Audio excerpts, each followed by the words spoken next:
presence is all. It's all that I want. Jesus, there's nothing worth more than you. You're the reward. You are the prize. Come inhabit my whole life, Lord. Your presence is all. It's all that I want. Jesus, there's nothing worth more than you. You're the reward. You are the prize. Come inhabit my whole life.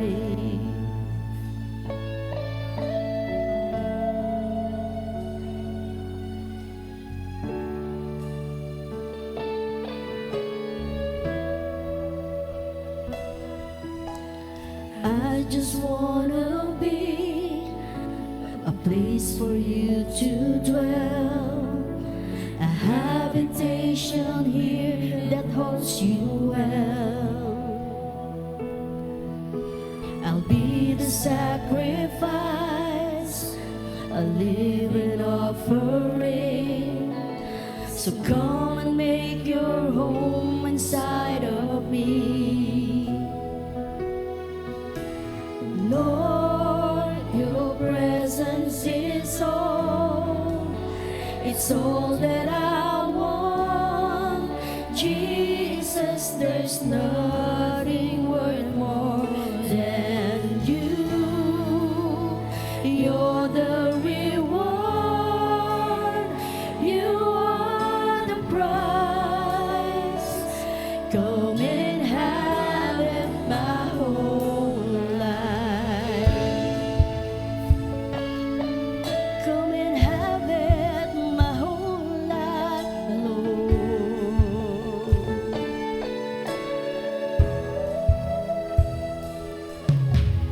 I would rather be a servant in your house than build and rule a kingdom for myself. I focus all my days to seek and see your face. I give my life of your what I receive. 'Cause I was made to burn for this one thing. And Lord, your presence is all. It's all that I want. Jesus, there's nothing worth more than you. You're the reward. You are the prize. Come inhabit my whole life. Lord, your presence is all. It's all that I want. Jesus, there's nothing worth more than you.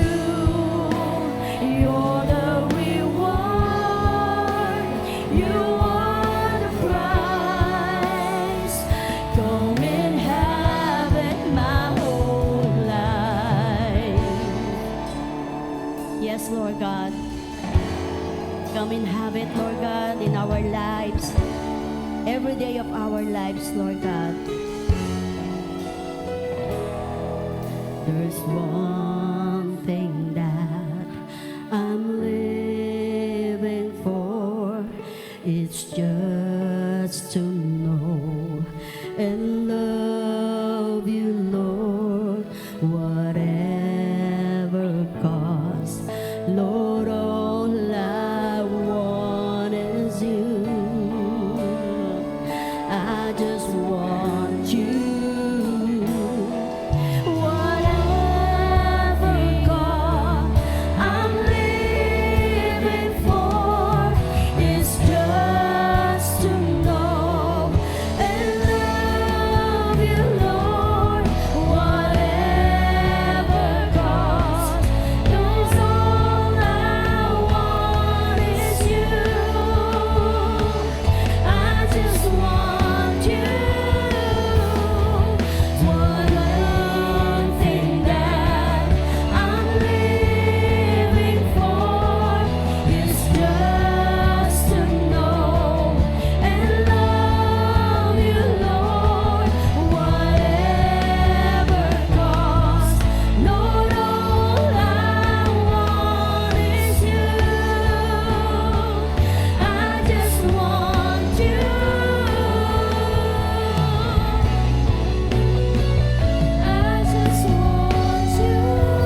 Lumapit po tayo sa bawat isa, batiin po natin sila ng magandang umaga at mahal ka ng Panginoon.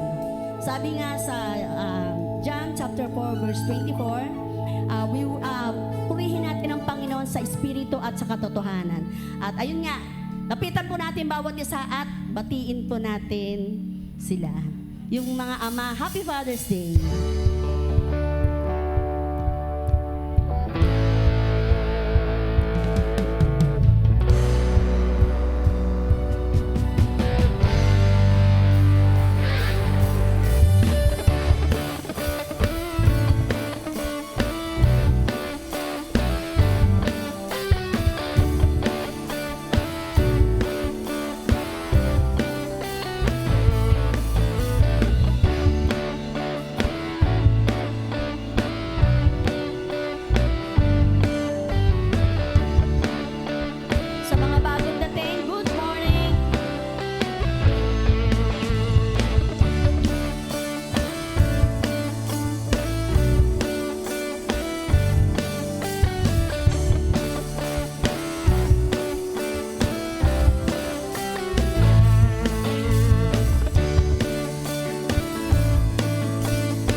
nararapat lang, Lord God, na Ikaw ay aming purihin, sambahin, Panginoon.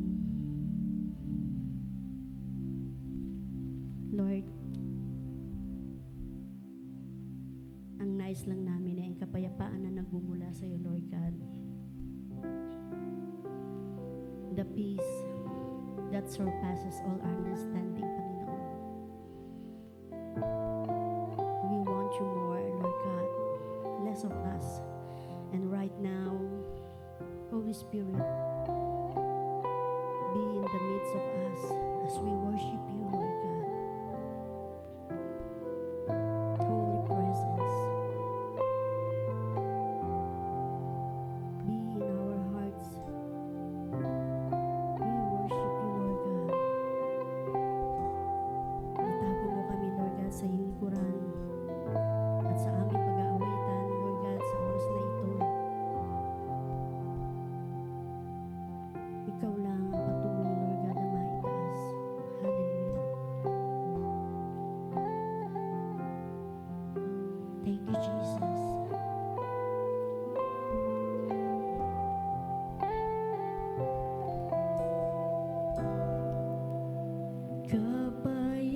Kapayapaan nagmumula sa iyo.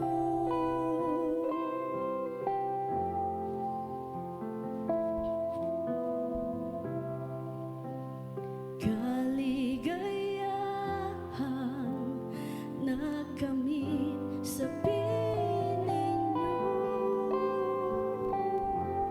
Kapayapaan.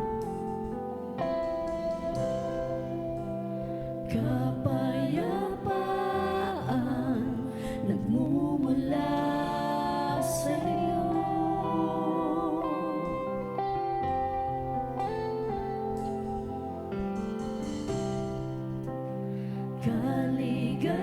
Kaligayahan nakamit sa piling niyo.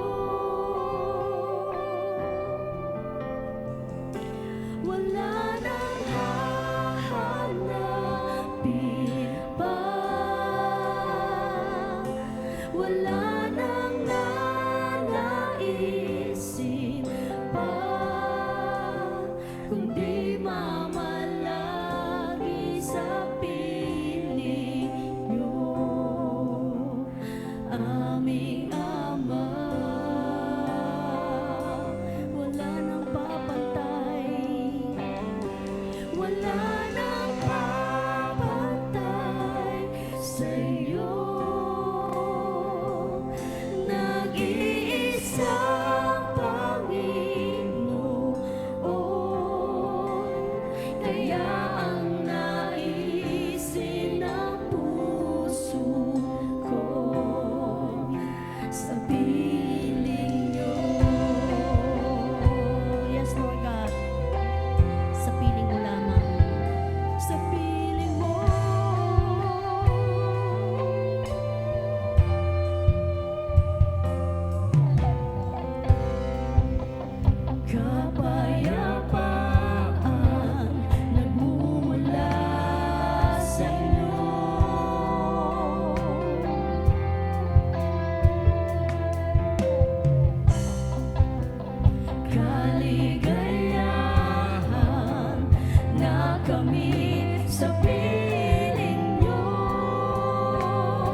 iyo,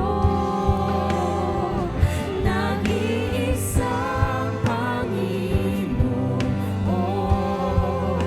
Kaya ang naisin ng puso ko sa piling niyo.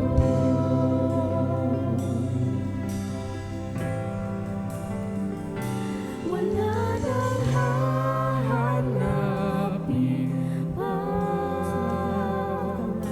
wala nang nanaisin pa, kundi mamalagi sa piling niyo,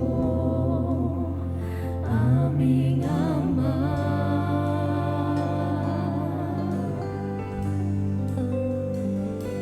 Wala nang papantay sa iyo, nag-iisang Panginoon. Kaya ang naisin ng puso ko, kaya ang naisin ng puso ko, kaya ang naisin ng puso ko sa piling niyo. Yes, Lord God. Ikaw ay tapat, Panginoon, sa aming buhay. Nais namin, Lord God, na mahalin ka ng lubusan, ng walang pag-aalinlangan, ng may kagalakan, Panginoon. Hallelujah. We worship you, Lord God. Mahal kita, walang hanggan ang iyong biyaya, buong buhay, hawak mo sa iyong kamay,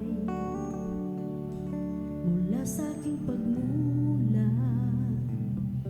hanggang sa paghimbing, aawitin ko ang kabutihan ng Diyos. Mahal kita, walang hanggan ang iyong biyaya, buong buhay, hawak mo sa iyong kamay, mula sa aking pagmulat hanggang sa paghimbing, aawitin ko ang kabutihan ng Diyos.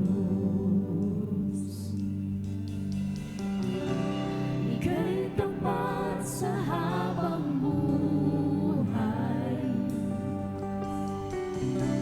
ika'y mabuti magpakailanman, hanggat ako ay nabubuhay, aawitin ko ang kabutihan ng Diyos. Ang pinilig mo, siyang gabay sa kasakitan, at nariyan ka sa gitna ng kadiliman. Ika'y aking kaibigan, O Diyos aking Ama, at ako'y buhay sa kabutihan ng Diyos. Ika'y tapat sa habang buhay, ika'y mabuti magpakailanman, hanggat ako ay nabubuhay,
ikaw ang kalakasan ko. Pinuno ng iyong pag-ibig, sa'yo'y mananalig. Kapag ka, Jesus, sa buhay ko. Jesus, ikaw ang liwanag. Panginoon, hatid mo'y pag-asa sa lahat ng tumatawag. Jesus, ikaw ang tagapagligtas. Jesus, ikaw ang liwanag. Panginoon, hatid mo'y pag-asa sa lahat ng tumatawag. Jesus, ikaw ang tagapagligtas.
Yan. Praise God. Isa po muling malakas na palakpak para sa ating Diyos na buhay.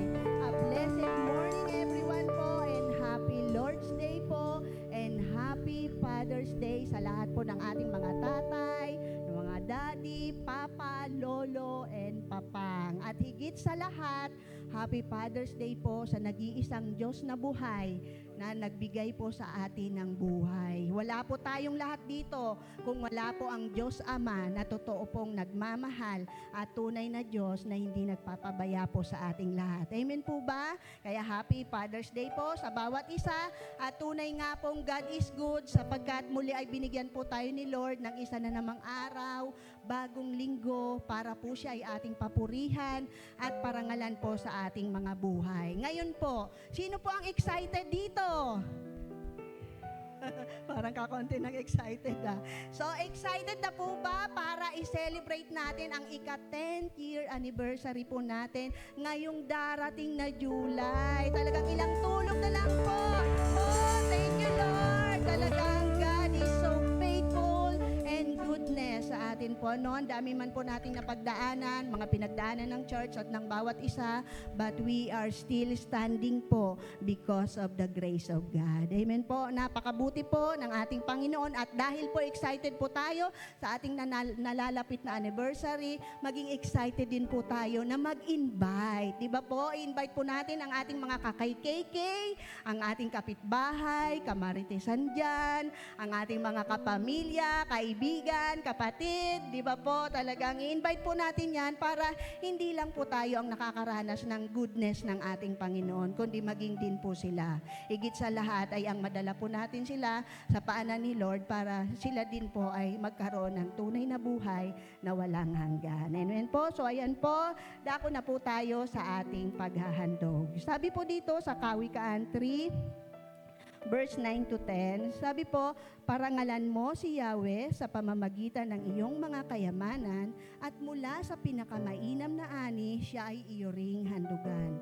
Sa gayon, kamalig mo ay lagi ng aapaw, sisidla ng inumin ay hindi nga matutuyuan. Sino po dito ang nagnanais na hindi matuyuan ang kanilang inumin at yung kanilang mga kamalig ay umapaw? Di ba po lahat tayo gusto natin na i-bless po ng ating Panginoon. Pero ito po ay isa po sa mga sekreto para po magkaroon tayo ng breakthrough sa ating mga buhay.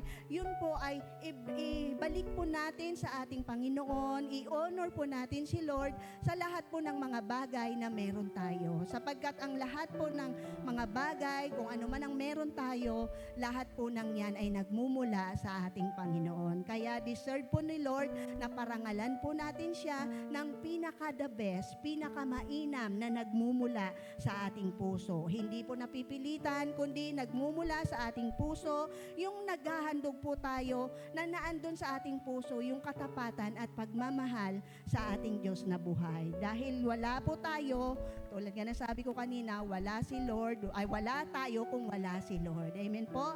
Talagang napakabuti ng ating Panginoon sa bawat isa, kung kaya sa ating paghahandog, lagi nating saliksikin ang ating mga puso na dapat naandun lagi ang pag-ibig at pagsamba sa ating Panginoon. Kaya ayan po, inaanyayahan ko ang bawat isa na maghandog ng may pag-ibig at kagalakan at hindi po napipilitan lamang. So praise God.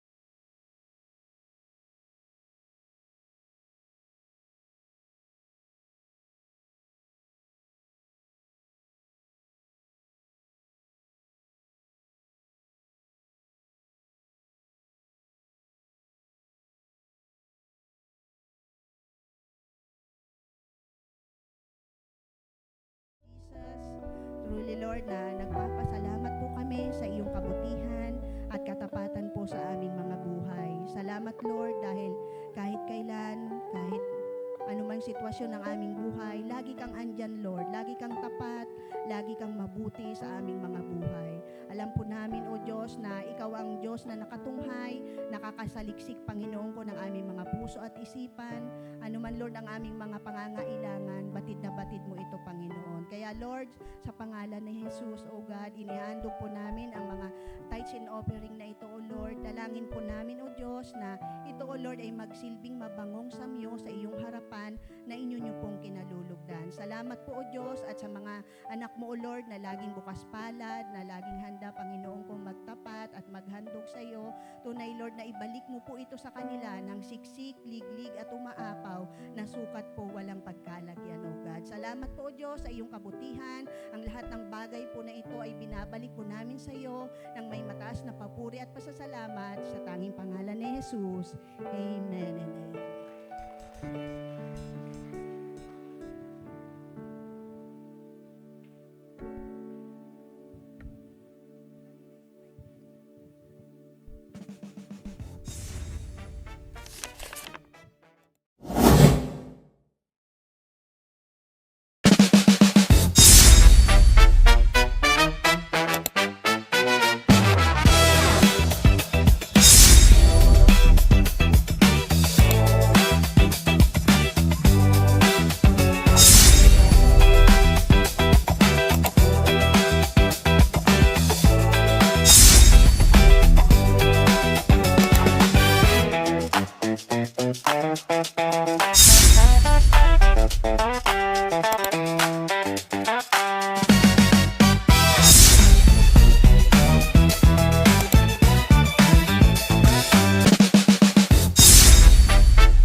Meron po kaming, ang church po natin, meron pong simple of token of appreciation po sa lahat po ng tatay. So lahat po ng mga tatay po, mga tatay lang po. Okay, sige po. Ano po, pray po namin.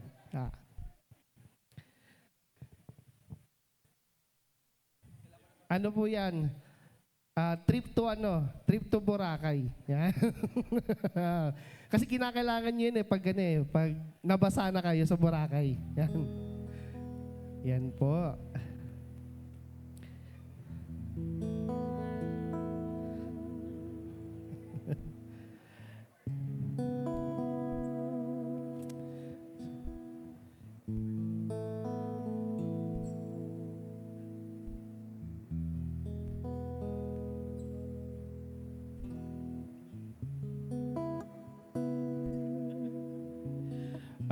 Yun po. So, medyo closer lang po saglit po at pipicturean po kayo. Smile po, nandun po yung camera sa harapan. Pwede po akit po yung iba po dito, please. Mga tatay po, akit po yung iba po. Compress lang po.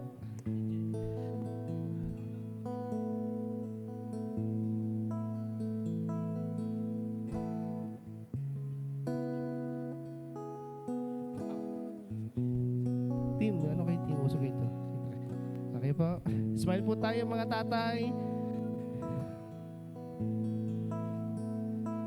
Okay po. So, mga kapatid, pwede po nating i-lay hands and we declare po blessings upon blessings po sa ating mga tatay. And Heavenly Father, unang-una sa lahat, Panginoon, Happy Father's Day po.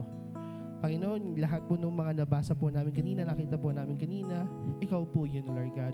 You care for us, You provide for us, You listen to us, You encourage us, You discipline us, Lord God. And ganun din, Panginoon, yung mga tatay po namin here in earth, Lord God. Sila po'y kawangin siyo, Lord God. And Lord, we thank You, Lord God, dahil despite na pagod na sila at times, hindi po namin sila nakakakitaan ng panghihina, O Lord God. Salamat, Panginoon, sa mga tatay po namin na nagpupursige, na mabigyan po kami ng magandang buhay, O Lord God. Buhay, O Lord God, na hindi po namin higit maisip, O Lord God, na tatahakin po namin. And Lord, thank You, Lord God, dahil itong mga tatay po namin, Lord God, they are deeply being founded in You, O Lord God. And kami, pagka mga tatay po, Lord God, ang unang naging nakakilala po, Lord God, we believe, O Lord God, that everything will follow, Lord God. Lord, continue to protect them, mga tatay po namin, sa araw-araw po nilang ginagawa, sa araw-araw po nilang trabaho, Lord God. Lord, lagi niyo pong ipaalala sa kanila na sila po ang aming mga foundation po ng tahanan, Lord God. Ilayo niyo po, Lord God, ang bawat mga tatay sa anumang kapahamakan, sa sakit, sa tukso, Lord God. And Lord, we declare, O Lord God, blessings upon blessings sa buhay po ni Lord God, and yung mga future nila, mga vision nila para po sa family, O Lord God, sa kanilang buhay, O Lord God. We pray, O Lord God, that in God's will, in God's perfect time, it will happen, Lord God. Panginoon, pagkaingatan niyo po yung help po nila, O Lord God, even the finances, even, O Lord God, yung mga negosyo po nila, O Lord God. Lord, salamat po sa buhay po ng mga tatay po namin, Lord God. And Lord, thank You for being our role model, Lord God. We thank You, Lord God. We lift him up to You, Lord God. And now may we enjoy this day, O Lord God. Thank You, Lord. In Jesus' mighty name, amen and amen. Amen.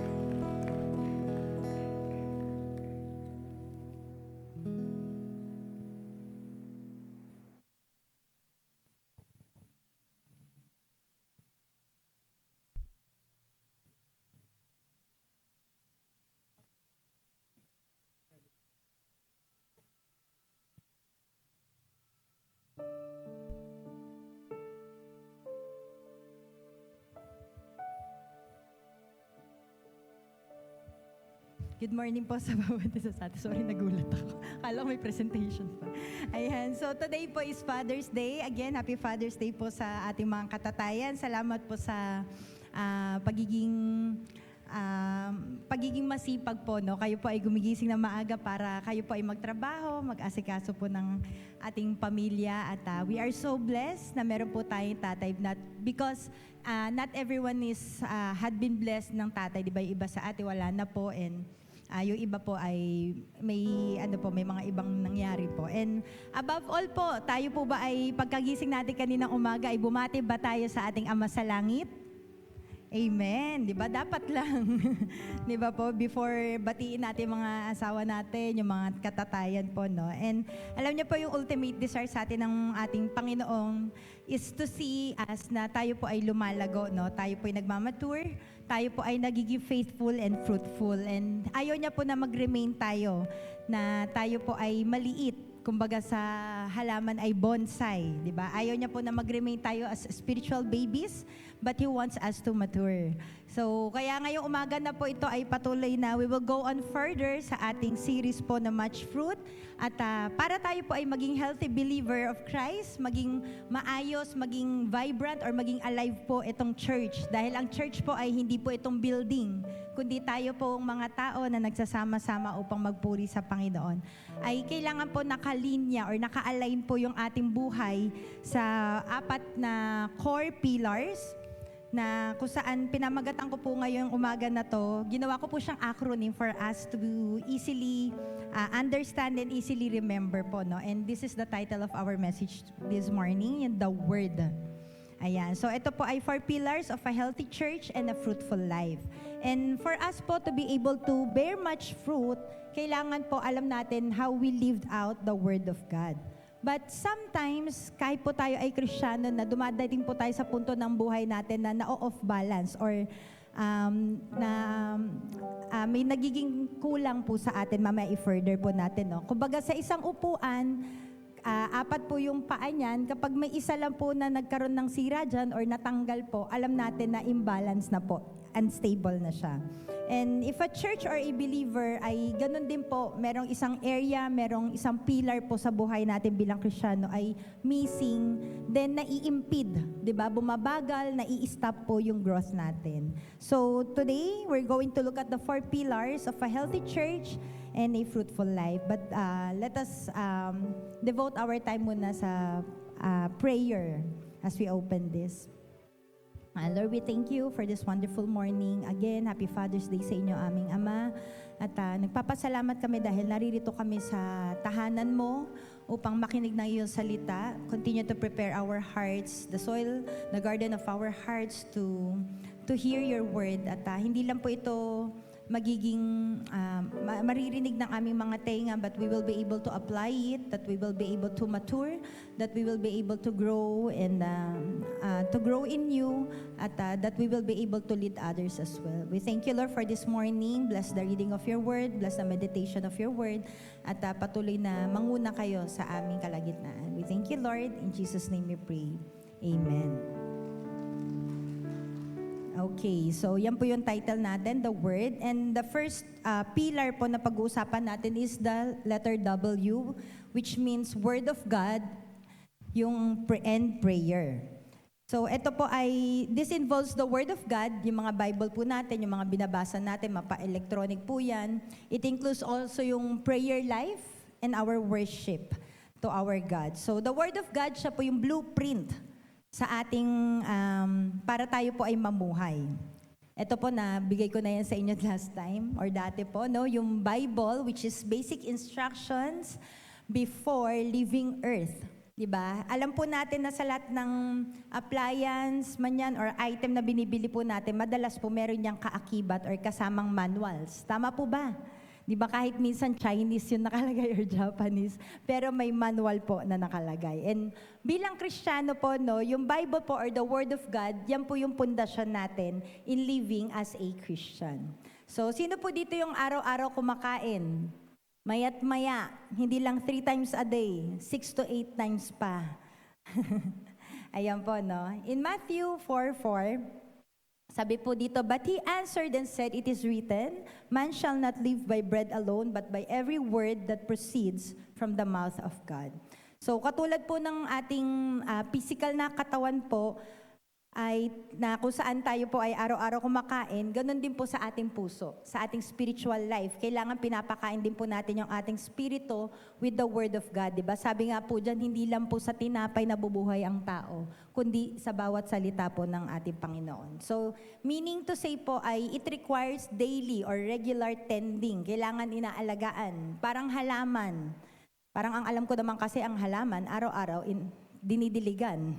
Wala naman siguro na after 1 week yung gap, no? So, ganun din po sa atin, no? So, hindi na po ako magpapataas kung sino po sa atin yung nagbabasa ng Bible regularly or daily. But I want to encourage you po na kahit gaano tayo ka-busy, gaano ka-stress, ang mga nangyayari sa paligid natin, gaano man po tayo napapagod, or talagang jam-packed yung schedule po natin, ay let us find time sa ating Panginoon in reading, di ba, spending time with the Lord. Kasi ito po yung paghuhugutan natin ng lakas, ng wisdom, di ba, sa bawat araw na tayo po ay nagigising. Pansinin niyo po minsan, ako pansin ko yun sa sarili ko.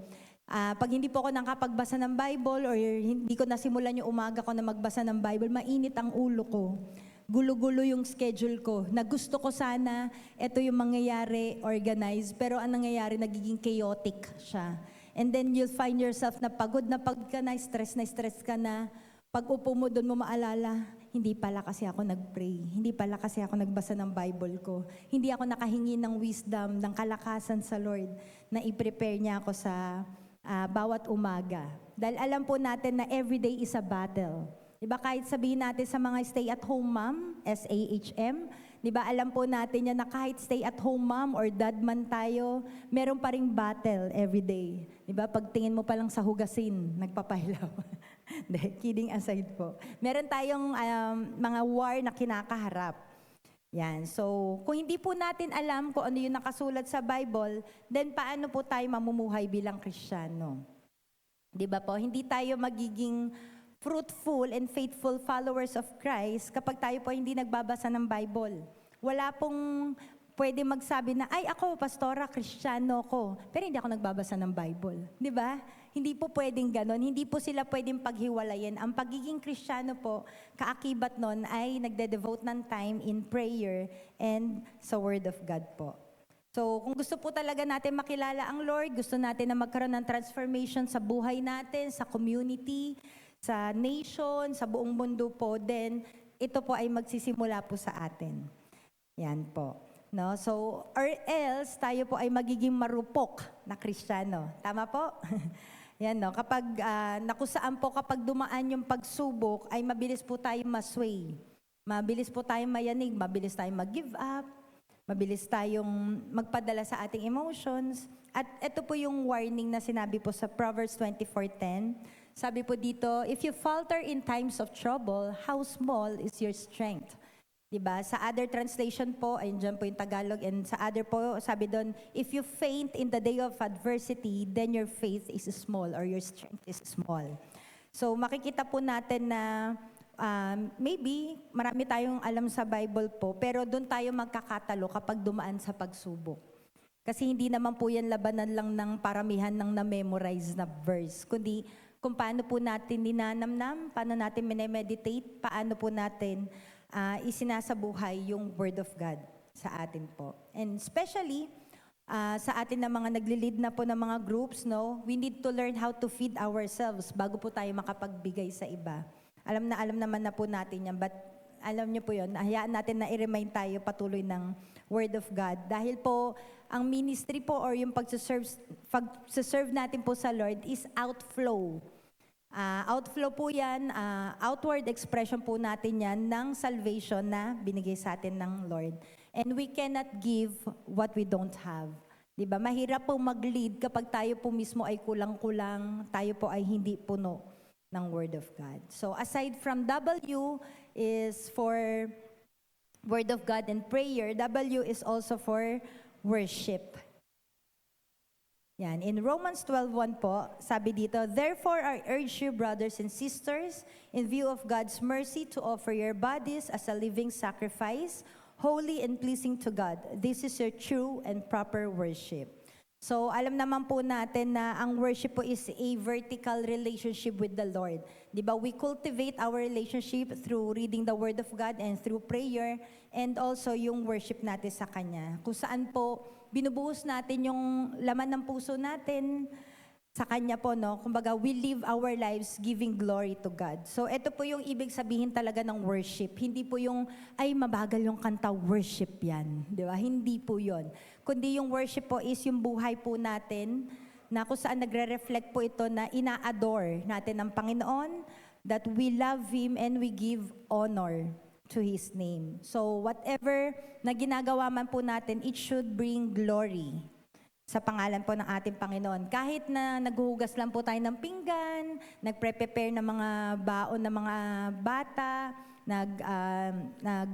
naglalaba ka man, namamalansya, lahat po, kahit po sa ating mga trabaho, sa negosyo, how we transact, di ba po, involving yung mga finances, ay it is an act of worship or it is a worship kapag tayo po ay nagbibigay ng kaluguran sa Panginoon.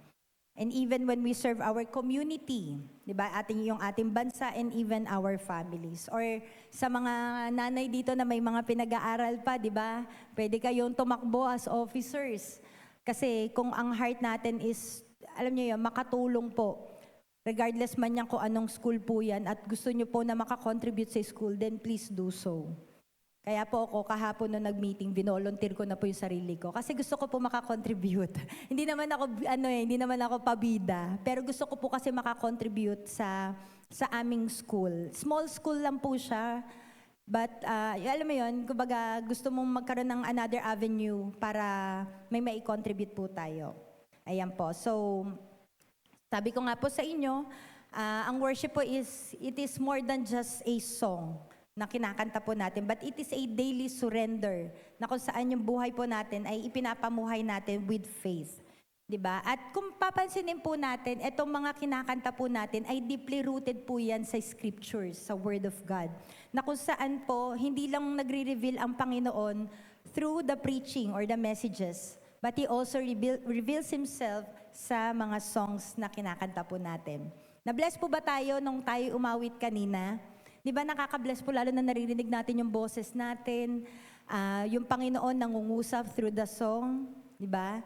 Na nakaka-refresh po kahit kanina, di ba yung first song natin na yung sa piling nyo, di ba? Nare-remind tayo ng joy at kapayapaan ng Panginoon ay sa Kanya lamang po nagmumula. And yun nga po, no, sabi ko sa inyo, itong mga songs na to na hinugot from the Bible or from the Scripture, ay nare-reinforce niya po yung message of God. Kaya po pag nag-preaching na, yung magdadala ng mensahe po, nare-reinforce. Kumbaga, nabibigyan lalo ng diin yung Word of God. Yan. So, worship also is a moment between you and the Lord. Kaya po, kapag nandito po tayo sa worship services, hindi po tayo magpapatay ng ilaw, kundi tayo po yung mag-worship sa Panginoon regardless kahit sobrang liwanag po yan. Kasi po, it's between you and the Lord. Kahit may mga nagpipicture po sa atin, kahit may nagbibideo po sa atin, ay wag po kayo ma-conscious, hindi po namin kayo pinapanood. Kundi ano po yan, pang ano po natin sa page natin, para makita po ng mga tao na ang church po ay running, active po. And kaya po, wag po tayo mahihiya na mag-worship sa Panginoon. Diba? Hindi po kayo mag-worship para sa amin or masabi na, ay, ito malalim sa Lord. Kundi kayo po yun. It's between you and the Lord. And I hope and pray po na every time we come together in worshiping the Lord, ay hindi po siya maging in vain. Hindi po lumilipas lang yung buwan, yung taon na pumupunta lang tayo dito sa church po. But we worship the Lord because we know kung bakit po tayo nandito sa church na to. And yun nga po, no, it also shifts our mind doon sa mga bagay na instead of thinking on or dwelling on the negative things, ay tayo po ay, when we come to God in His presence, yan po ay natutunaw. Diba? Katulad po nung kinakanta natin na, when all things that surround become shadows in the light of you. Diba po? Kumbaga lahat ng mga alalahanin natin, lahat ng mga pagsubok ay natutunaw po yan sa presensya ng Panginoon. Hindi man po agad-agad na nagkakaroon ng solusyon, pero alam niyo po yon, yung peace na kapalit po when we encounter the Lord, when His presence is here among us, tayo po ay nagkakaroon ng divine exchange. At yun nga po, no, yung sabi ko sa inyo, nawa po hindi po maging in vain yung pagpunta natin sa church. But every time we come together with our brothers and sisters in Christ, ay meron po tayong fresh encounter with the Lord. Na kung saan po ang bawat isa sa atin ay nakakagain ng victory, ng breakthroughs, nakakakuha tayo ng joy, ng peace, ng love from the Lord. And kung sa atin po, may mga panahon na parang nagiging routinary, then let us ask ourselves again na, bakit ba ako pumupunta sa church? Diba? Dahil lang po ba sa barkada? Dahil po may pagkain? Diba? Hindi naman po siguro na. But yun po, no? Yun yung maging strength natin po is we come together in worshiping the Lord. So, ang purpose po natin in coming to church is to be fed with the Word of God and also to worship with our fellow believers. And yun nga po, no, sabi ko nga sa inyo kanina, kapag nag-start na po yung service, I mean yung praise and worship, yung prayer, kumbaga mag-participate po tayo. Tayo po ay mag-involve in worship. Huwag lang po tayo maging spectators. Kumbaga parang, okay. Kumbaga tayo po ay mag-worship sa Panginoon. Mag-respond po tayo sa mga inaawit po natin. And if the Lord is telling us na tayo lumuhod, then luhod po tayo. Kung kayo ay nalilid ng Lord na magtaas ng kamay, mag-clap, sumayaw, sing at the top of your lungs, at lumuhod, or kung ano man po, please do so. Huwag po kayong mahihiya. Hindi naman po namin kayo papanoorin. At hindi po din namin kayo i-judge. Ayan. So, let us not be hearers, but be doers of the word. Kaya po, parang somehow segue lang po. Kapag may mga nakikita po tayo sa lyrics ng kanta na, kunyari yung song na, I lift my hands to believe again. Sabi po doon, I lift my hands. Itaas naman po natin yung ating kamay. Hindi naman po dahil sa sinabi ni worship leader, but we are responding doon sa kanta na kinakanta natin for the Lord. And ganun din po, di ba? Shout to the Lord. Di ba? O kaya kung gusto nyo po, sasabihin ni worship leader, ipikit po natin ang ating mga mata at kantahin po natin yung Open the eyes of my heart, Lord. Di ba? O kaya tayo po ay tumayo, ayan. So, kumbaga express lang po natin yung worship natin sa Panginoon. So, that is our W. W means worship, Word of God, and prayer. Next pillar that we're going to tackle is yung outreach. So, ano po ba yung ibig sabihin ng outreach? So, kung ang worship, Word of God, and prayer is inward or yung ating vertical relationship sa Panginoon, ang outreach naman po is outward focus, yung horizontal. Okay, so ang outreach po, ang ibig sabihin nito is extending services, assistance, or information to people outside a traditional organization or group po, especially to those na wala pong access. So, ang outreach po, parang to make it plain and simple, is getting our hands dirty. Diba? It means looking beyond dito sa nakikita lang natin sa loob ng church or sa building na to. Kumbaga, i-consider na natin yung mga ibang tao. How about the marginalized? Diba? Yung mga parang outcasts of the society. Or are we able to love the unlovable? Sino-sino po ito? Pwede yung mga uhugin bata. Diba? Yung mga taong grasa, are we able to love them? Are we able to minister or at least reach out? Kaya nga po outreach, di ba? Reaching out to them. In Mark 16:15, sabi po dito, and he said to them, go into all the world and preach the gospel to every creature. So, ito pong pagre-reach out natin with other people, ito po ay nakakapagpabago po ng ating mindset. Siyempre po, bilang default po dahil tayo ay napasok ng kasalanan through Adam and Eve, nung napasok po tayo ng kasalanan, ay isa po sa naging consequence po niyan ay yung tao ay naging selfish. Lagi nakatingin sa sarili. Kumbaga, ano yung mabe-benefit ko dito, ano yung pwede niyong maitulong, ano makukuha ko dyan. And yun po yung naging mindset ng mga tao, naging selfish po. And sabi nga po dito, when God reveals Himself to us, di ba? Since tayo ay nag-worship, tayo ay nagpe-pray, tayo ay nagbabasa ng Word of God, when we come to understand this, or when God reveals Himself, then we will know kung ano yung assignment natin dito sa mundong ibabaw. Tama po ba? Di ba, hindi tayo create ng Lord lang para mamuhay lang on our own. Na parang, sige, mamuhay ka, bahala ka na dyan. Basta nakakilala ka, bahala ka na dyan. Hindi po. Now, na meron po tayong revelation, meron tayong understanding na, kaya pala ako pinanganak for such a time as this dahil may assignment ang Panginoon. And that is to consider or be mindful of others, the people around us, outside the four walls of this building. So, sino po dito yung 2 years ng born again, nakakilala sa Panginoon? 3 years. 4. 5, 6, wala na mataas. Sino po ulit 2 years na born again? 3 years?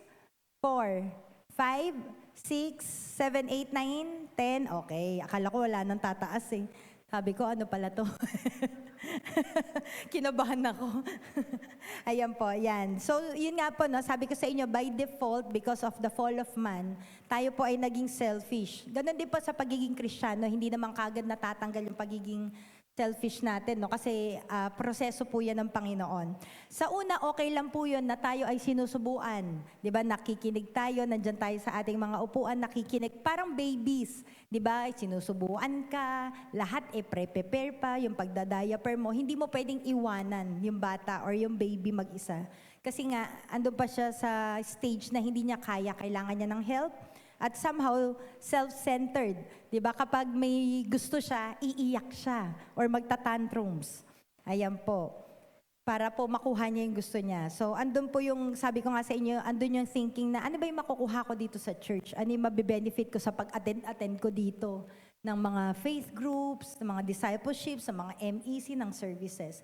But, eto po, but as years go by, dapat po magkaroon tayo ng higher vision na kung saan po hindi na tayo nakafocus sa sarili natin, but we are looking out for others. Diba? Both in and out of this building po.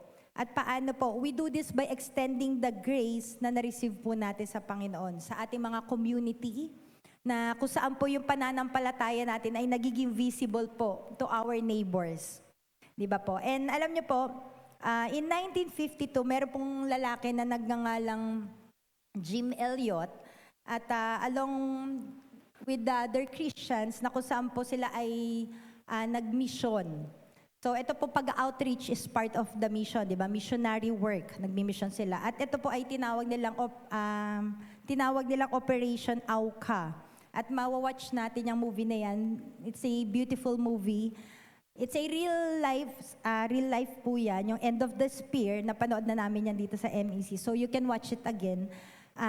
And yun nga po, no, totoong storya to na kung saan po, in his younger years, ito pong si Jim Elliot po, ay na-develop po sa kanya yung compassion for the lost even at his young age. Kasi nga po, may mga namimit siya na mga visiting missionaries. So tinatanong niya, ano bang ginagawa niyo? Bakit kayo pumupunta sa mga different places, sa mga ibang bansa? Ano yung ginagawa niyo? And then, he began to cultivate that compassion na kung saan po, na broken-hearted po siya, knowing na marami pa pong tao ang hindi pa nakakakilala sa Lord at mamamatay sila on that state. Kaya po ito si Jim Elliot, after nila na mag-aral ng kanyang kaibigan, ng mga languages. May language silang inaral po eh. And then, dumating sila doon sa point po na gusto nilang ma-reach yung mga Aukas or yung Waodani tribe. Ito po yung mga unreached tribe, mga hindi po naaabot na mga places na kung saan they were known for violence. So pumunta po sila sa jungle sa Ecuador and they began their missionary work. So for 3 years, ginagawa nila po yun. Pero since violent po itong mga tribe na to, hindi sila, meron silang plane, ano ba tawag doon? Biplane yata yung tawag nila doon. May plane sila, yan po yung yellow na yan.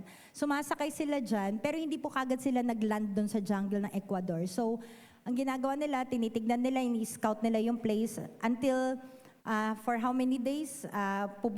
For another day, pumunta sila doon. Meron silang bucket na ito-throw na may tali, na may mga laman na mga kung ano-ano mga bagay na para, hindi naman paing, pero to get to know the people. So nakikita din nila yung response, kung nagagalit ba, nagiging masaya. And to the point na somehow, nagiging comfortable na tong mga Waodani or yung mga Aukas tribe sa kanila at naglalagay na rin ng mga gamit dun sa bucket na binababa po nila. So, dumating din po sila dun sa point na bumaba na rin sila mismo dun sa jungle. And maganda yung pakikitungo sa kanila ng mga ibang tao doon, yung mga babae, yung mga lalaki na mga nandun. And then, so bumalik na sila sa kanilang tahanan and the following day, bumalik po sila. But this time, nung nakasalubong nila yung mga babae, parang iba yung mood. Iba. And then later on, may mga kalalakihan po na nasa likuran ng mga babae at may mga daladalang mga spear. So to make the long story short po, no, si Jim Elliot po, meron po siyang gun at this time. So alam niya na napapanain sila during that time.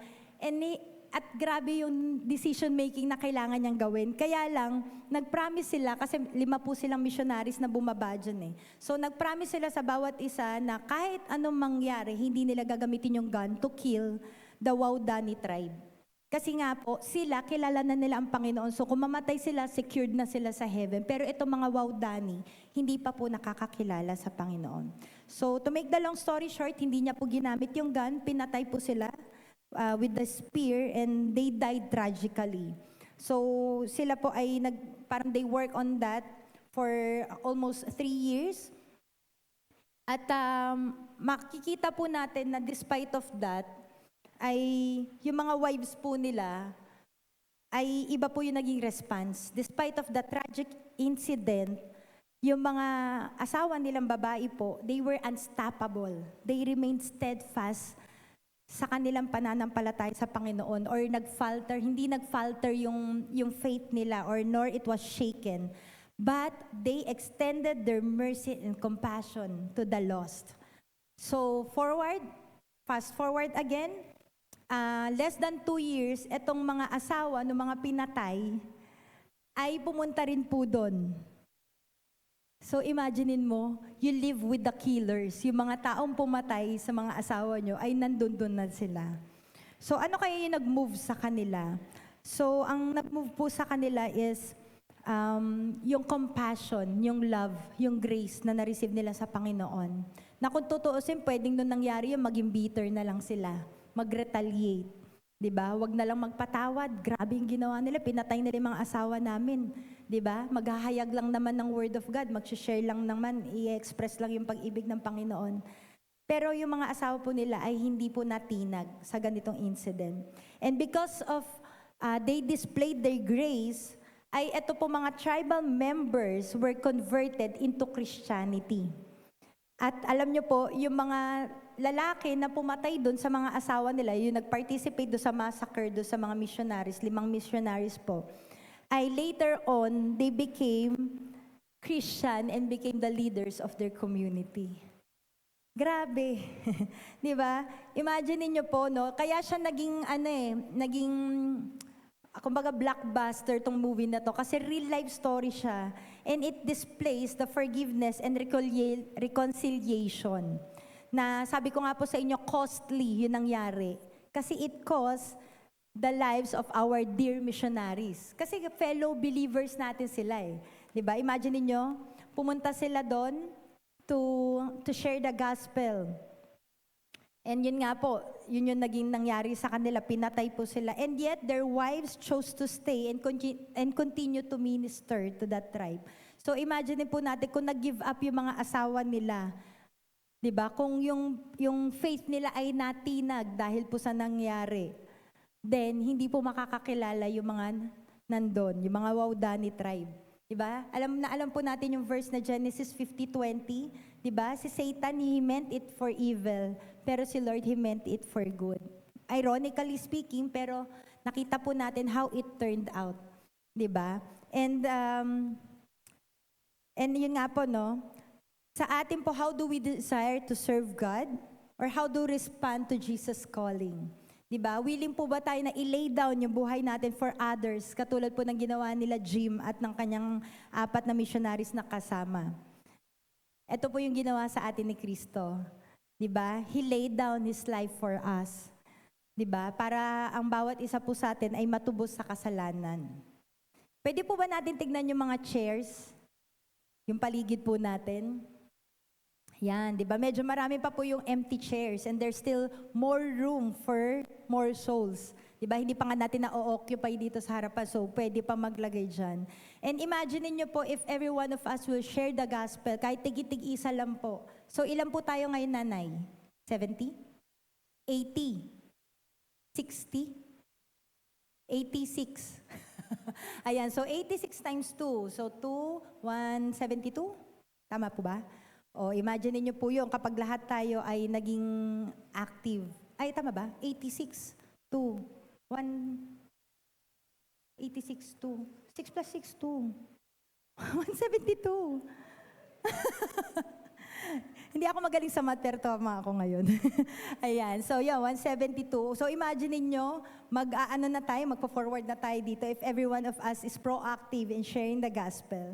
So, alam niyo po yan, mas mabilis yung multiplication kapag lahat po tayo ay kumikilos. Lahat po tayo ay nagre-respond sa tawag po ng Panginoon. And also, syempre, hindi lang po tayo invite ng invite. We should sustain them, di ba? Aalagaan po din natin sila. Kaya po tayo, kung mapapansin nyo, meron po tayong mga faith groups or accountability groups na kung saan aalagaan po tayo. Para hindi po yung pupunta lang yung tao dito, para tayong sine, tapos one time lang. Alis na sila, next Sunday, hindi na sila babalik. Ayaw po natin ng ganon. At hindi rin po yun yung desire ng Lord for us, kundi tayo po ay magkaroon ng home church, yung bawat isa po sa atin, na kung saan sila din po ay lalago sa Panginoon, and time will come, sila din po ay magre-reach out sa iba. Yan po. Okay. So, jump muna tayo dyan. So, yan po, sabi ko nga sa inyo, ito ay community, community level, maliit na level pa lang po. So, paano pa po on a bigger scale? Yung mga 1040 window, yan po, hindi ko na nalagyan ng rectangle, but you can search na lang po, 1040 window. Ito po yung mga countries covering yung North Africa across Middle East to Asia na located po na ito po yung malaki yung Hinduism, Muslims, and Buddhists. Sila po yung mga nagre-resist sa gospel. Dati po parang around 2 to 3 billion. Ngayon medyo tumaas na po yung mga tao na unreached. Kumbaga hindi lang unreached, but even the places na mahirap puntahan po, hindi pa sila nakakarinig ng gospel. So sa atin dito pa lang yan, families natin, mga loved ones natin na hindi pa natin nare-reach out. How about our community? How about the whole nation? Yung ibang bansa po. So makikita natin na malaki po talaga yung mundong ginagalawan natin. At nandito pa lang tayo sa smaller scale po. Kaya po, please be proactive on what is happening around us. Hindi lang po sa government, but even sa ibang bansa po, no? Meron po dyan ng mga sources, yung mga Open Doors and Joshua Project websites, na kung saan po makikita nyo kung ano yung mga nangyayari sa mga Christians and unreached group in other countries na hindi pa naabot ng gospel. And yun po, no, there are a lot of practical ways that we can serve. At ito po yun na, yun nakalagay po dyan na Matthew 25:40, na sabi po dito, the king will reply, truly I tell you, whatever you did for one of the least of these brothers and sisters of mine, you did for me. So makikita po natin na we can be creative hanggat maaari para po makareach po tayo ng mga tao, no? Andiyan po yung mga, hindi po yan yung real pictures natin, pero meron po tayong mga photos before na nag-feeding program tayo dito sa community. Meron tayong daily vacation Bible school for the kids. Meron din tayo dati sa Pasig yung mga basketball ministries. Naglalaro lang sila ng basketball. And then later on, meron silang group na kung saan sinishare yung Word of God. At yung medical, dental natin, hindi pa tayo natutuloy. But let's pray na maybe before this year ends or early next year. Or basta marami po tayong pwedeng gawin. Not just for our community, but to the people around us, sa workplaces, kahit saan man tayo, di ba, sa school natin. Pwede tayo makapag-share ng gospel na through the good works na binigay sa atin ng Panginoon. And yun nga po, no? Sabi po dyan sa Matthew 5:16, let your light shine before men that they may see your good works and glorify your Father in heaven. So, yan po ay mga good works because of the salvation that we have received from the Lord. Yan. The third pillar po na pag-uusapan natin, yung W po, worship, prayer, word of God. Yung O, outreach. R is relationship. Yan. In Hebrews 10:24-25, sabi po dito, sikapin din natin gisingin ang damdamin ng bawat isa sa pagmamahal sa kapwa at sa paggawa ng mabuti. Huwag nating kaliligtaan ng pagdalo sa ating mga pagtitipon. Ito po yun, yung mga fellowship, worship services, gaya ng ginagawa ng ilan. Sa halip, palakasin natin ang loob ng isa't isa, lalo na ngayong nakikita nating malapit na ang araw ng Panginoon. So, kung saan po yung outreach, it reaches outside the four walls. Ang relationship naman po, ito ang binibuild natin. Yung mga fellow believers in Christ na kung saan nai-strengthen natin or nai-edify po natin yung bawat isa. So, create po tayo ng Panginoon, hindi po para mag-separate po tayo, hindi para mag-separate lang or i-isolate natin yung sarili natin, kundi we have been created by God na tayo po ay magkakaugnay. Di ba po? Pakitignan nga po yung mga katabi nyo, yung mga nasa harap, nasa likod nyo. Ayan. So, ilang taon na po tayong magkakasama. Maybe to some of us, di ba, sabi nga kanina, magte-10 years na tayo. Magte-10 years na tayo magkakasama. Ang tanong, kilala niyo po ba by name? Or baka mamaya by face. Ang ano ba si sister, ano ba sa may nunal dito? Di ba? O baka pati birthday, hindi po natin alam. Di ba? Sana po yung mga katabi natin, nasa harap, nasa likod, sa tinagal-tagal na nandito, sana medyo na alam na natin yung pangalan. Pag hindi po, magpapagawa tayo ng name tag ulit. Para kada paso, ay si Nanay Dory. Di ba? O kaya si Sir Dandy, di ba? Kumbaga, kilala natin, hindi parang, uy. Di ba? Puro si uy lang tayo. Di ba po? Nawa po, kilala na natin by names or at least yung birthday or ugali, kahit papano, alam na natin po, no? So, yan po, no? Na kung saan po, yan yung true fellowship na tinatawag. Na kung saan meron tayong physical connection. Tapos na po yung online services. Di ba? Andito na po tayo sa panahon na meron lang tayong replay sa ating FB page. Pero please, wag naman yung hindi na kayo a-attend ng service kasi may online na. Wag naman po, iba pa rin po yung may physical connection. Yan po yung binasa natin, di ba? Wag daw po ma-miss out yung assembling or yung meeting ng bawat isa po. Di ba? Ang hirap po makipag-usap kapag virtual lang, lalo na pag naka-off cam pa. So, alam niyo po yun, we can only grow fully kapag tayo po ay deeply connected sa ating spiritual family. Di ba? Brothers and sisters in Christ po tayo.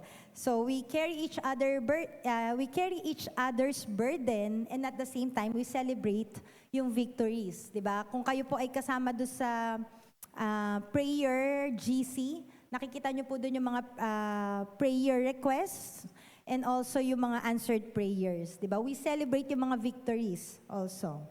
Yan. Sino po dito yung mga nagmamahal sa Diyos?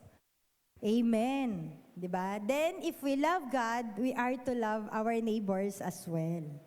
Diba po? Makikita po natin yan na even in the Old Testament, diba? Andun po yung law ni Moses na sinamarize po sa into 2, greatest commandment na, hindi ko alam kung naisulat ko dyan. Ayan po. Pero, ayan, sa Matthew 22:36-40, yan po ay sinamarize. Diba? Mahalin daw natin yung Panginoon, yung ating vertical relationship, and then, mahalin din natin yung kapwa natin, horizontal. So, paano po ba natin view yung bawat isa? Pag tinitignan nyo yung mga ka-churchmates, di ba, kapag mga katabi nyo, mukha po ba silang thorn in the flesh? Ito na naman si brother, ito na naman si sister, sakit sa ulo to. Kikita ko na naman, mag-faith group na naman kami mamaya. Di ba? Nawa po, wag ganun. Di ba? Nawa po hindi, no? Biro lang naman po. Kumbaga, nawa po, we view each other as a family. Diba? Kumbaga, family. We belong in the same family. Tayo po ay inadapt ng Panginoon. And sometimes, conflict kasama po talaga yan sa buhay. Diba? In any relationships, hindi lang naman po sa pamilya, but even in the workplaces, sa school, even in the church, it happens. Nagkakaroon ng conflict.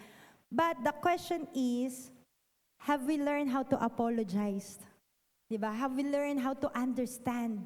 Have we learned how to forgive one another? Yun naman po ang mahalaga. Diba?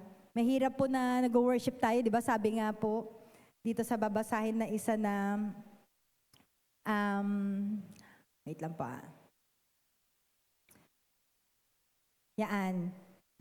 Kumbaga, hindi po natin pwedeng sabihin na mahal natin ang Diyos, pero yung kapwa natin, hindi natin mahal. So kung totoong mahal po natin ang Diyos, then we ought to love our neighbor as well. Kahit minsan nagkakaroon ng conflict, tayo po ay matutong magpatawaran, mag-apologize.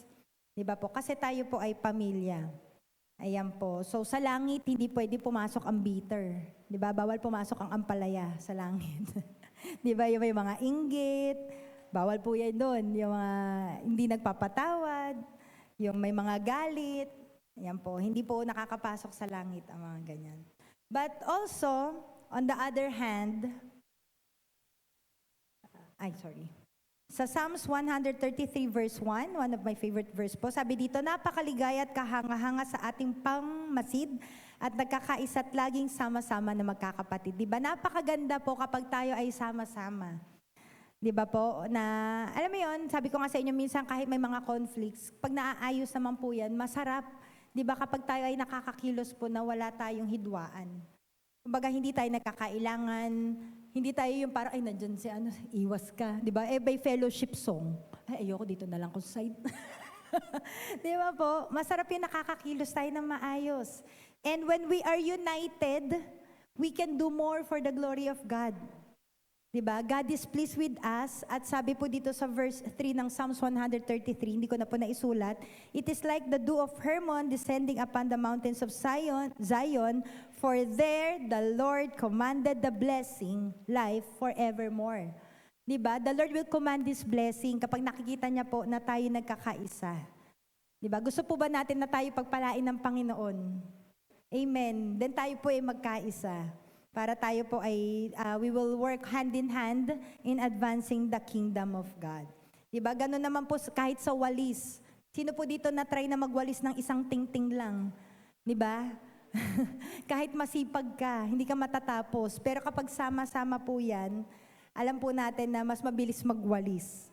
And ganun din po, no, sabi ko nga sa inyo sa fellowship, kaya hanggat maari po, huwag tayo magmi-miss out unless na lang talagang may mga emergency or may mga cases talaga na hindi makaka-attend. Pero, yun nga po, no, hayaan natin na hindi po mamatay yung apoy natin, ang pag-ibig natin sa Lord. And if we are to choose yung mga tao na sasamahan po natin, yun po yung mga tao na magpapalakas po ng ating pananampalataya. Kung saan po lalo tayong mapapalapit sa Panginoon. Di ba po, na i-encourage tayo, hindi ka ilalayo sa Panginoon. Kaya po, we should be wise and discerning sa mga tao po na sinasamahan natin kasi it can make or it can break us. Di ba? Kaya po sa mga kabataan, di ba, nagkaroon ng peer pressure. Dahil mas malakas yung pressure sa labas, nauuwi sa drugs, nauuwi sa alcohol, sa wrong relationships. And yun nga po, di ba, may mga nakukulong dahil sa mga ganung bagay po. Kasi po, napalayo, na iba yung mga kasama. And yun po yung sinasabi or warning po sa 1 Corinthians 15:33. Sabi po doon, bad company corrupts good character.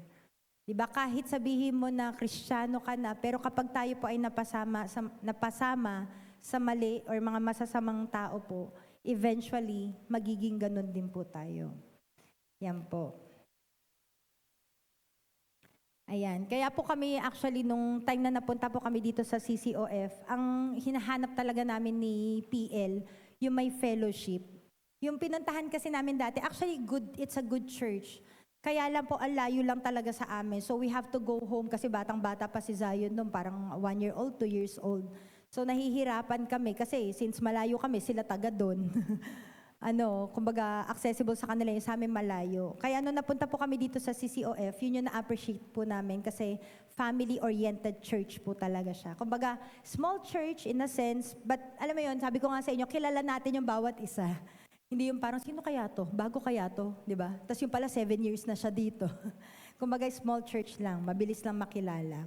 Ayan, so yun din po yung makikita natin na common denominator po natin, no? Kung bakit tayo nagsasama-sama dito sa church.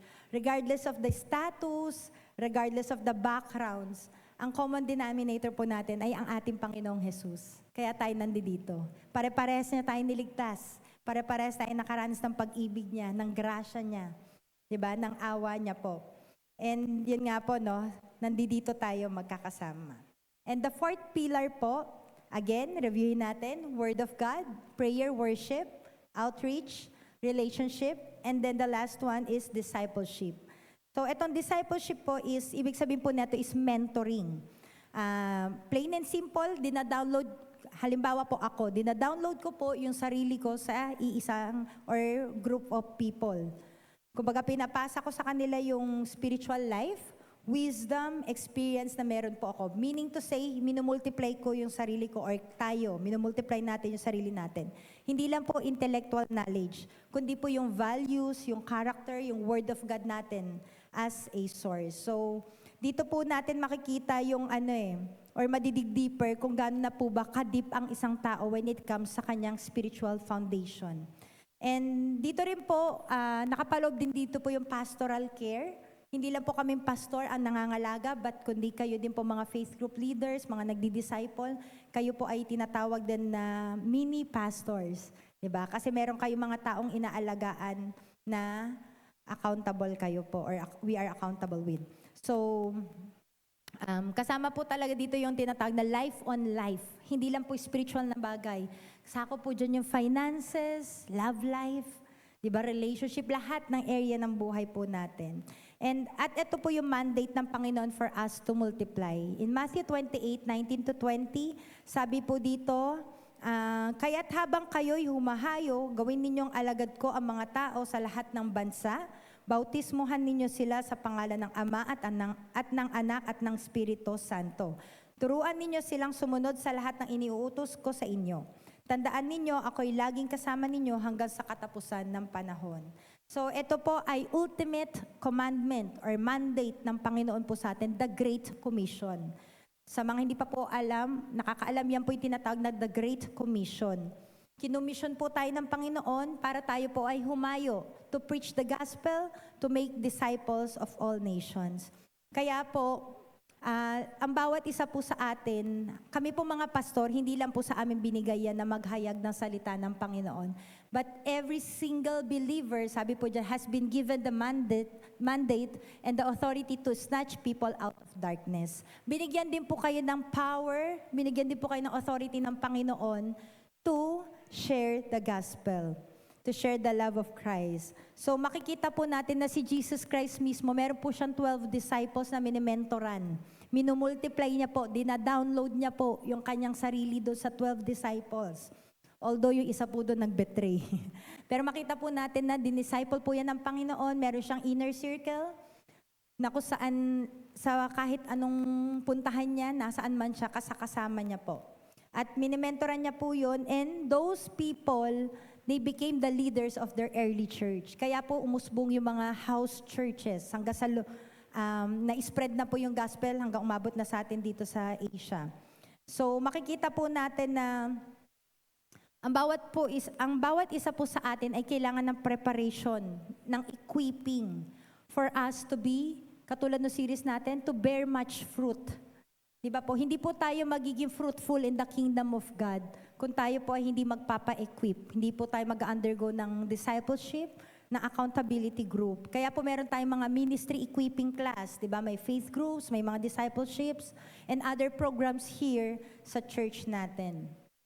And eto po, when we neglect God's mandate to make disciples, we are going against His direct will.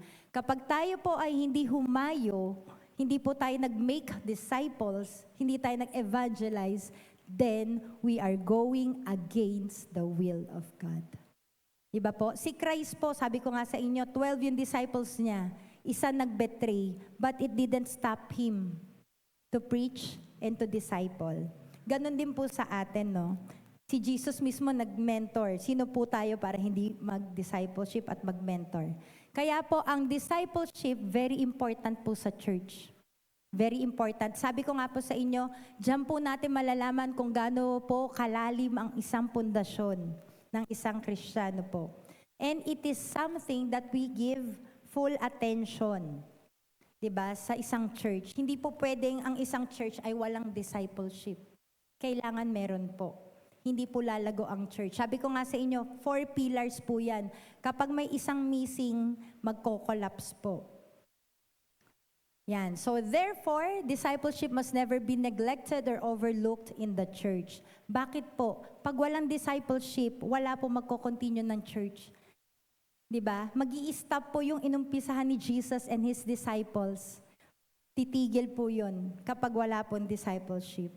Kaya po sa mga nagli-lead, sa mga nagdi-disciple po, sa mga members po, na kayo po ay sa ngayon tinuturuan kayo. Pero wag po kayo manatili na SSS, safe, seated, and satisfied. Time will come na kailangan po tayo mag-respond para tayo rin po ay mag-lead. Tayo rin po ay magdi-disciple, hindi na tayo yung dina-downloadan, tayo na yung magda-download sa iba po. No, we become a true servant, actively serving God. Kaya po, sabi ko nga sa inyo, no, meron pong 2 qualifications na mababasa natin sa 2 Timothy 2:2. Commit these truths to those who are faithful and able to teach others also. So, yun nga po, no, kapag tayo rin po bilang leaders, nagdi-disciple, ay nangangalaga po, as if we are telling them na imitate me as I imitate Christ. Kumbaga sa atin, may challenge po na tayo mga nagli-lead, aayusin din natin yung buhay natin. Kasi po, meron po mga taong naka-look up to us, someone that they emulate. Diba? Kumbaga meron deep sense of accountability po. Kaya po, nawa po itong 4 pillars ng church na to po ay i-reviewin po natin. At later on, ibibigay ko po sa inyo yung mga questions for the faith groups para ito po ay mapag-usapan natin, ma-reinforce po natin sa ating buhay bilang Kristiyano.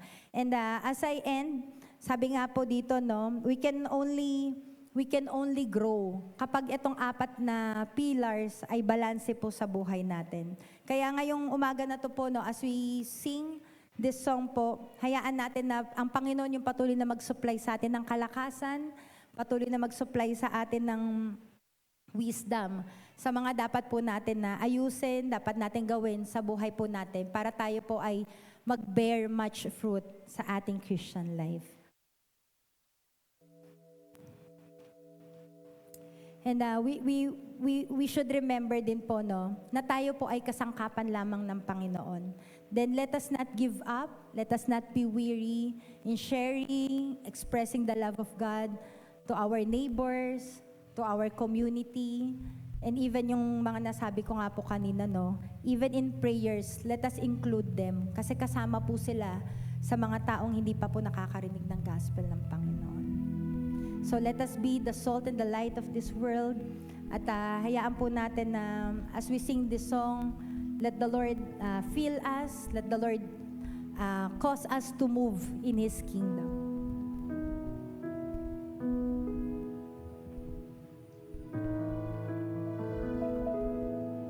Hallelujah. Let's meditate as we sing this song. Saan manggagaling ang tulong ko, Panginoong Jesus?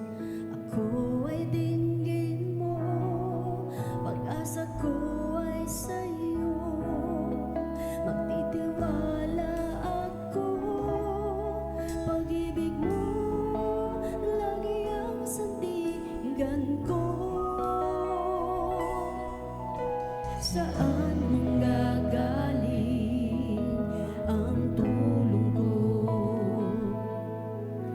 Panginoong Jesus? Ako ay dinggin mo, pag-asa ko ay sa iyo, magtitiwala ako, pag-ibig mo lagi ang sandigan ko. Pangalan mo ang tatawagin ko, Jesus, ikaw ang kalakasan ko. Pinuno ng iyong pag-ibig, sa'yo'y mananalig. Dapat ka, Jesus, sa buhay ko.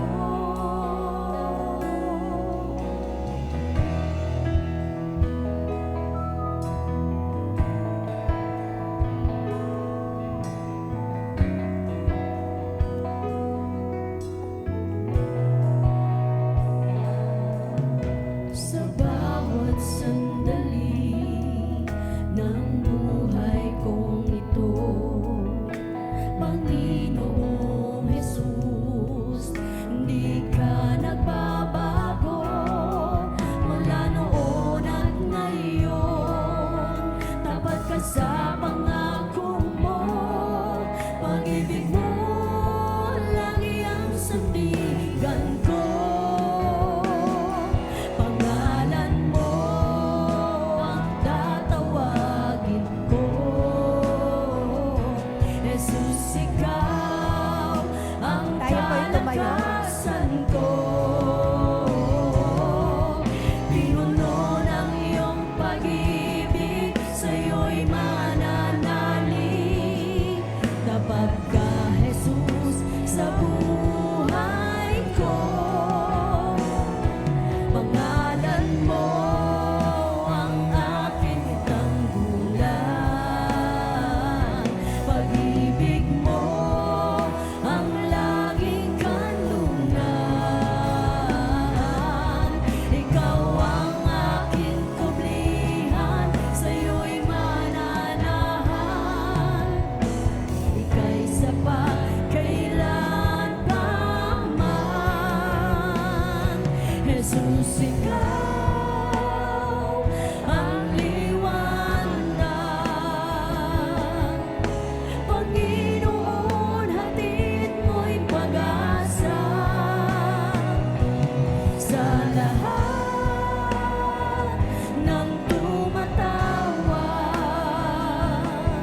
wala na nga po ibang pangalan na tatawagin kundi kayo. Yung pangalan mo na nagbibigay ng pag-asa, ng liwanag sa bawat isa sa amin, Panginoon. And sa aming pagkinig ng iyong salita, now we come to understand na hindi lang po kami nabuhay on our own, O God, kundi kami po ay nilikha mo, kami po ay nabuhay dahil meron po kaming assignment dito sa mundong ibabaw. At nagpapasalamat kami dahil kami po mismo ay tinubos mo. And it is high time for us to spread the gospel, to evangelize, to make disciples, na sa aming pagpapalakas sa aming spirito, Lord, sa aming pagbabasa ng Bible, sa aming prayer life, in our worship with you, ay kami po ay hahayo. Ito po yung magiging end goal namin, na kung saan po magkakaroon kami ng deeper and growing desire na hindi lang po namin itatago sa amin yung kaligtasan na nakamit namin sa inyo. And right now, Lord, patuloy na tinataas namin ang aming mga kamay as a sign of our surrender to you, as a sign of our acceptance sa assignment mo, Lord, na to evangelize, to use every opportunity na ma-share po yung gospel mo, especially na ngayon po, Lord, na nagkakaroon po ng moral decay in our country, in the nations, sa aming mundong ginagalawan, ay we commit ourselves to stand in the Word of God. We commit ourselves to diligently study your Word, to pray fervently, na kami po yung maging aware of the society, of what is happening around us. Hindi lang po dito sa Philippines, but even sa buong mundo, Panginoon. And we ask, Lord, that you will continue to fill us, you will continue to empower us, na patuloy na ma-reinforce yung authority mo, yung mandate mo sa amin, Lord, to go, therefore, and make disciples of all nations. Lord, we thank you, Lord God, dahil ikaw po yung advantage namin, ikaw po yung meron kami, Lord, and that's why we are able to conquer itong mga persecutions, itong mga relational problems, itong mga pinagdadaanan namin sa mga buhay namin, itong mga sakit namin physically, emotionally, spiritually man yan, Panginoon, ay hayaan mo, Lord, na sa pagdinig namin itong salita na to ay yung mga faith namin na nanlulupay-pay, mga nang falter, Lord, ay mabuhayan kami. At dahil nakita namin, Lord, na maliit pa lang itong mundong ginagalawan namin. And there is a greater scale, there is a bigger scale na kung saan magagamit mo kami at magpapagamit kami sa iyo to advance your kingdom. Lord, we ask that you will guide us, that you will give us wisdom, na mas maging resourceful, maging creative kami in sharing the gospel, in spreading the good news. Katulad po ng ginawa nila Jim Elliot, even though it cost them their lives, but hindi po naging agam-agam sa kanila, Lord, to step in faith, Lord God, to heed your call. And ganun din po sa kanilang mga asawa, ay magkaroon din po kami ng ganun sa aming pananampalataya, yung boldness of faith, Lord, na wala po kaming kinikilingan, wala rin po kaming katatakutan regardless of mga tao na share namin, kundi gagawin lamang namin, Panginoon, yung pinapagawa mo, the Great Commission, O God. And as we end this service, Lord, we ask na patuloy niyo rin po kami samahan sa aming mga discussions sa faith group, na kung saan magiging malakas kami, Lord, sa mga sharing namin. At sama-sama kami, Panginoon, na mananalangin, sama-sama kaming kikilos, Lord, as we hear their responses. At na kung saan, Lord, hindi po kami mahihinto lang, hindi kami mag-i-stay lang dito sa four walls ng building na to, Lord, but you have called us to reach out to the people, to those unlovable, to those who are marginalized, sa mga tao, Lord, na hindi pa po nare-reach ng gospel mo. And if you are calling us, Lord, to be missionaries in other countries, Lord, so be it, Lord, and we heed your call. Salamat, Panginoon, at for the rest of the week, patuloy na gabayan niyo po kami, patuloy na magpatuloy kami dun sa assignment mo sa amin, sa pagkakatawag mo, na kung saan yung mga giftings, yung callings mo, yung mga naaaral namin dito sa mga messages, sa mga faith groups, sa mga discipleships, ay we will be able to download it to others as well. We thank you, Lord God, and we love you. In Jesus' name we pray. Amen and amen.